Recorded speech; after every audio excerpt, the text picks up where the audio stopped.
Hello दोस्तों, क्या हाल है। आप देख रहे हैं इंपॉर्टेंट और सचोट न्यूज, जहां मिलती हैं आपको देश और दुनिया की तमाम बड़ी खबरें सबसे पहले और सबसे विश्वसनीय रूप में। कृपया वीडियो को लाइक और चैनल को सब्सक्राइब करें और कमेंट बॉक्स में जरूर बताइए कि आप ये वीडियो कहां से देख रहे हैं। तो चलिए शुरू करते हैं आज के वीडियो को।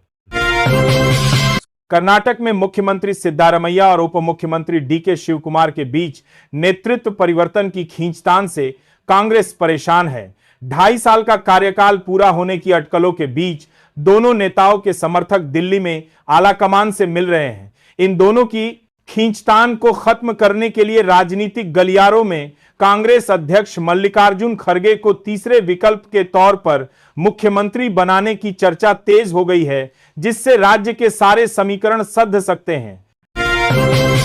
मुंबई वोटर लिस्ट में बड़ा खुलासा। 11 लाख से अधिक डुप्लीकेट वोटर्स। निकाय चुनाव से पहले महाराष्ट्र राज्य चुनाव आयोग ने चौंकाने वाला खुलासा किया है। आयोग के अनुसार मुंबई की ड्राफ्ट वोटर लिस्ट में 11 लाख से ज्यादा 10.64% वोटर्स के नाम एक से अधिक बार दर्ज हैं, जिससे डुप्लीकेट वोटर्स की कुल संख्या 11,1505 हो गई है। कुछ एंट्री तो 103 बार तक दर्ज मिली हैं। आपत्ति दर्ज करने की अंतिम तारीख 3 दिसंबर तक बढ़ा दी गई है और फाइनल लिस्ट 10 दिसंबर को जारी होगी। बिहार में रामगढ़ सीट से बसपा के एकमात्र विधायक सतीश कुमार सिंह यादव को लेकर राजनीतिक हलचल तेज है। बसपा ने आरोप लगाया है कि सत्ता पक्ष उनके विधायक को तोड़ने और कई तरह के प्रलोभन देने की कोशिश कर रहा है। पटना में हुई समीक्षा बैठक में बसपा के राष्ट्रीय संयोजक आकाश आनंद ने दल बदल के प्रयासों का डटकर मुकाबला करने और संगठन को मजबूत करने पर जोर दिया है। 2014 चुनाव में सिया मोसाद की साजिश। कांग्रेस नेता का सनसनीखेज दावा। कांग्रेस के पूर्व राज्यसभा सांसद कुमार केतकर ने 2014 के लोकसभा चुनाव को लेकर एक सनसनीखेज दावा किया है। उन्होंने कहा है कि सीए और मोसाद जैसी जासूसी एजेंसियों ने मिलकर कांग्रेस की हार की साजिश रची थी। केतकर ने तर्क दिया कि लोग मनमोहन सिंह से नाराज थे, लेकिन इतने नहीं कि पार्टी सिर्फ 44 सीटों पर सिमट जाए। उन्होंने कहा कि ये एजेंसियां चाहती थी कि नई दिल्ली में उनके अनुकूल बहुमत वाली सरकार बने, जो उनके नियंत्रण में रहे। राज्यसभा द्वारा जारी किए गए नए बुलेटिन में सांसदों को अपने भाषणों के अंत में थैंक्स, जय हिंद और वंदे मातरम जैसे शब्दों का प्रयोग करने से मना किए जाने पर विवाद खड़ा हो गया है। पश्चिम बंगाल की मुख्यमंत्री ममता बनर्जी समेत कई नेताओं ने इस फैसले पर कड़ा विरोध जताया है। ममता बनर्जी ने सवाल किया कि सांसद ये राष्ट्रीय नारे क्यों नहीं बोलेंगे। सदन में अनुशासन बनाए रखने के नाम पर लिए गए इस फैसले ने सियासी सरगर्मी बढ़ा दी है।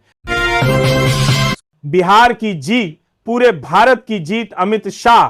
बिहार चुनाव में एनडीए की प्रचंड जीत के बाद बीजेपी अध्यक्ष जेपी नड्डा के आवास पर हुई डिनर मीटिंग में गृह मंत्री अमित शाह ने बड़ा बयान दिया। उन्होंने कहा कि बिहार में एनडीए की जीत पूरे भारत की जीत है और यह घुसपैठियों को बाहर करने के भारतीय संकल्प की जीत है। शाह ने इस जीत को मोदी नीतीश की जोड़ी पर जनता का अटूट विश्वास बताया। उन्होंने बीजेपी नेताओं को पश्चिम बंगाल और अन्य राज्यों में आगामी विधानसभा चुनावों की लड़ाई के लिए तुरंत तैयार रहने का निर्देश दिया। कर्नाटक सीएम संकट फैसला। सोनिया राहुल के पास लंबित। कर्नाटक में मुख्यमंत्री सिद्धारमैया के 2.5 साल का कार्यकाल पूरा होने के बाद भी नेतृत्व परिवर्तन का मामला अभी भी सोनिया गांधी, राहुल गांधी और मल्लिकार्जुन खड़गे के पास लंबित है। कांग्रेसी आलाकमान के सूत्रों ने साफ किया है कि इस मुद्दे पर और साथ ही कैबिनेट फेरबदल पर भी अभी तक कोई अंतिम फैसला नहीं लिया गया है। सूत्रों ने यह भी कहा कि राहुल गांधी द्वारा डीके शिव कुमार को बाद में फोन करने का संदेश सिर्फ व्यस्तता के कारण था, न कि किसी बड़े राजनीतिक संकेत के तौर पर। जयपुर में रिश्वतखोरी का भंडाफोड़। इताद जज और वकील गिरफ्तार। सीबीआई ने जयपुर में आयकर अपीलीय न्यायाधिकरण से जुड़े एक बड़े रिश्वतखोरी रैकेट का भंडाफोड़ किया है। सीबीआई ने एक वकील और इताद की एक जुडिशियल मेंबर को रिश्वत लेते हुए रंगे हाथों गिरफ्तार किया। आरोप है कि यह गिरोह अपीलों को मनचाहे ढंग से निपटाने के लिए रिश्वत लेता था। वकील के पास से 5.5 लाख रुपए की रिश्वत की रकम बरामद हुई और छापों में 1 करोड़ रुपए से अधिक नकद मिला है। पंजाब जापान में रणनीतिक साझेदारी पर जोर, सीएम मान। पंजाब के मुख्यमंत्री भगवंत मान ने जापान के उच्च स्तरीय प्रतिनिधि मंडल के साथ वर्चुअल विचार विमर्श किया, जिसमें पैनासोनिक, टोयोटा जैसी 25 से अधिक जापानी कंपनियां शामिल थीं। मान ने उन्नति, कामपान में पाछी, साच, बरकतर, जापान में निर्माण, इलेक्ट्रॉनिक्स, फूड प्रोसेसिंग और नवीकरणीय ऊर्जा जैसे प्रमुख क्षेत्रों में जापान से रणनीतिक साझेदारी की वकालत की। उन्होंने कहा कि पंजाब ने देश को खाद्यान्न में आत्मनिर्भर बनाया है और अब यह आधुनिक उद्योग और वैश्विक सहयोग का अग्रणी केंद्र बनने के लिए तैयार है। बेटी न संभार संभार में मुर्शिदाबाद में नई बाबरी मस्जिद के ऐलान पर सियासी बवाल। पश्चिम बंगाल में टीएमसी विधायक हुमायूं कबीर के मुर्शिदाबाद में नई बाबरी मस्जिद के शिलान्यास के ऐलान से बड़ा सियासी विवाद खड़ा हो गया है। बीजेपी लगातार मुख्यमंत्री ममता बनर्जी पर हमलावर है और इसे मुस्लिम तुष्टीकरण बता रही है। वहीं टीएमसी ने विधायक के बयान से पल्ला झाड़ लिया है। इस ऐलान को अगले साल होने वाले विधानसभा चुनाव से पहले आईएमएम की बढ़ती उपस्थिति के बीच एक बड़ा सियासी कदम या फिर ममता बनर्जी की नई टेंशन के तौर पर देखा जा रहा है। राबड़ी देवी 10 सर्कुलर रोड आवास खाली नहीं करेंगी। आरजेडी का ऐलान। बिहार में राबड़ी देवी को सरकारी आवास खाली करने के आदेश पर आरजेडी प्रदेश अध्यक्ष मंगनीलाल मंडल ने बड़ा बयान दिया है।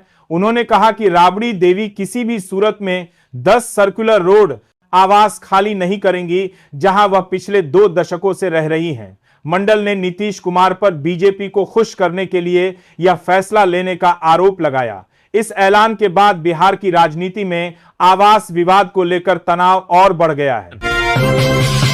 ब्रह्मोस डील पर निगाहें। इंडोनेशिया के रक्षा मंत्री का भारत दौरा। इंडोनेशिया के रक्षा मंत्री सैफरी शमसुद्दीन की भारत यात्रा से दोनों देशों के बीच रक्षा सहयोग को बड़ा बढ़ावा मिलने वाला है। इस दौरे के दौरान ब्रह्मोस सुपरसोनिक क्रूज मिसाइल की डील पर विशेष जोर है, जो अब एडवांस चरण में है। सूत्रों के मुताबिक रूस से भी सकारात्मक संकेत मिलने से इस डील की प्रक्रिया तेज हो गई है। इंडोनेशिया इस मिसाइल को दक्षिण चीन सागर में अपनी सुरक्षा मजबूत करने के लिए खरीदना चाहता है।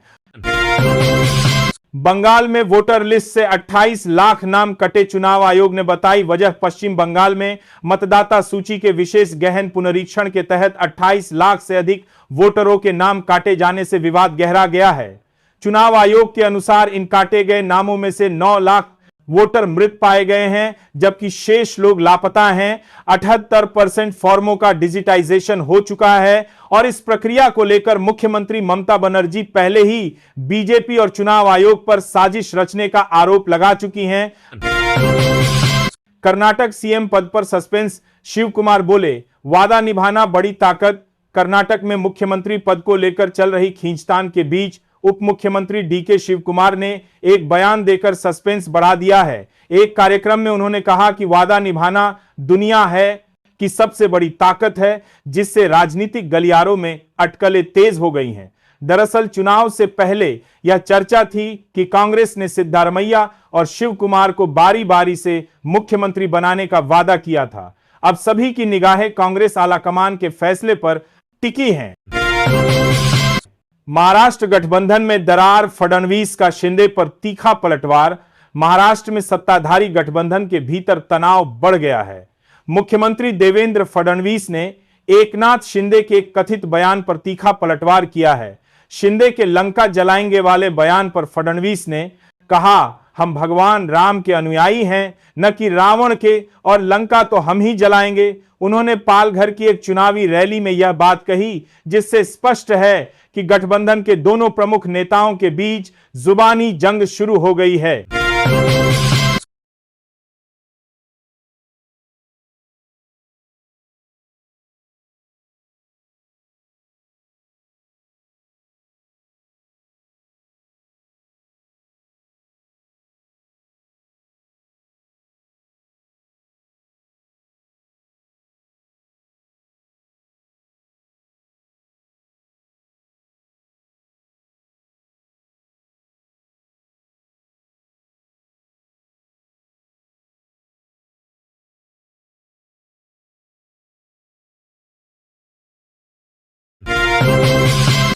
चक्रवाती तूफान सैन्यार का अलर्ट, अगले 48 घंटों में भारी बारिश। हिंद महासागर में लो प्रेशर सिस्टम मजबूत होकर चक्रवाती तूफान सैन्यार में बदल रहा है। मौसम विभाग ने अगले 48 घंटों के लिए तमिलनाडु, केरल, आंध्र प्रदेश और अंडमान समेत कई राज्यों में भारी बारिश का अलर्ट जारी किया है। तेज हवाओं के साथ लगातार वर्षा की संभावना है। अधिकारियों को अलर्ट पर रखा गया है और मछुआरों तथा तटीय समुदायों को समुद्र से दूर रहने की सख्त चेतावनी दी गई है। मुर्शिदाबाद में नई बाबरी मस्जिद के ऐलान पर सियासी बवाल। पश्चिम बंगाल में टीएमसी विधायक हुमायूं कबीर के मुर्शिदाबाद में नई बाबरी मस्जिद के शिलान्यास के ऐलान से बड़ा सियासी विवाद खड़ा हो गया है। बीजेपी लगातार मुख्यमंत्री ममता बनर्जी पर हमलावर है और इसे मुस्लिम तुष्टीकरण बता रही है। वहीं टीएमसी ने विधायक के बयान से पल्ला झाड़ लिया है। इस ऐलान को अगले साल होने वाले विधानसभा चुनाव से पहले आईएनएम की बढ़ती उपस्थिति के बीच एक बड़ा सियासी कदम या फिर ममता बनर्जी की नई टेंशन के तौर पर देखा जा रहा है। राबड़ी कैबिनेट के बड़े फैसले, रेयर अर्थ अन्वेषण और पुणे मेट्रो विस्तार को मिली मंजूरी। प्रधानमंत्री नरेंद्र मोदी की अध्यक्षता में कैबिनेट ने कई अहम फैसलों को मंजूरी दी है। सरकार ने 7,000 करोड़ रुपए की लागत से रेयर अर्थ के अन्वेषण के लिए एक केंद्रीय क्षेत्र योजना को हरी झंडी दी है। इसके अलावा 9,857 करोड़ रुपए की लागत से पुणे मेट्रो की लाइन 4 के विस्तार को मंजूरी मिली है। साथ ही देवभूमि द्वारका, ओखा, कानालूस और बदलापुर करजत रेलवे लाइनों के दोहरीकरण के प्रस्तावों को भी मंजूरी दी गई।